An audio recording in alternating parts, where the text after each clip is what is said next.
Now here's a gaming sin that most people would probably want to crucify me for, but up until January of 2018, the only Zelda games that I had beaten were A Link to the Past and A Link Between Worlds. I don't know what it is about 3D Zelda games, but I've always had a bit of a problem playing through them fully. I've played Ocarina of Time probably a dozen times altogether in the past, but for whatever reason I'd play to a certain point, then I'd just stop.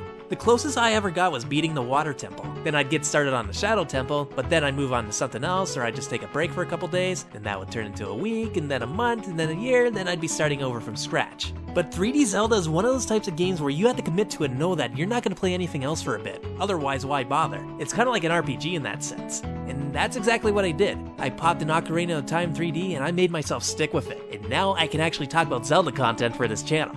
Honestly, it amazes me how well this game still holds up, and I finally got to experience why this game is so loved by the Zelda community and gaming in general. This is a perfect example of a game that is not only important to the gaming industry, but doesn't feel that dated, if at all. To me, a good comparison is Super Mario 64. I'll never deny how important that game was either. It set a lot of standards on how to make a proper 3D game, but it hasn't aged that very well. It's still fun, mind you, but the years hasn't been as kind to it as it has other games. Plus, Mario had to change a couple things during the transition from 2D to 3D. There's a clear distinction between them. Ocarina of Time didn't have to make these changes. The transition from A Link to the Past to Ocarina of Time, in my opinion, was one of the best jumps a series had made during this time. Because not only did it set new standards in gaming, it did so in a way where it didn't have to give up any of its previous mechanics. Instead, they just further expanded on them to make some of them feel new and fresh.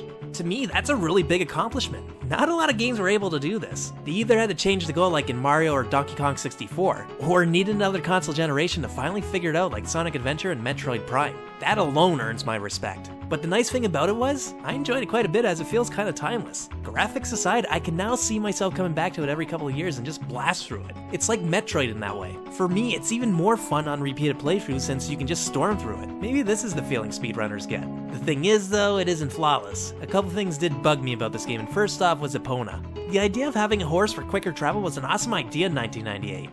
Oh my god, trying to get her to jump over fences sometimes? I swear I wanted to fucking punch something. Especially that race Mountain has you do. Oh, fuck, I hate that side quest. And that mini dungeon where you had to get the Lens of Truth and the holes in the ground. I fucking wanted to murder someone at that part. Not because it was too challenging or anything, because I kept falling through that stupid fucking floors, and one of the things I hate in gaming is feeling like I just wasted my time. So falling through the floors multiple times made it feel exactly like that, and I wanted to rage at part. Love the Shadow Temple though. Probably my favorite dungeon in the game, so it evens out, I guess.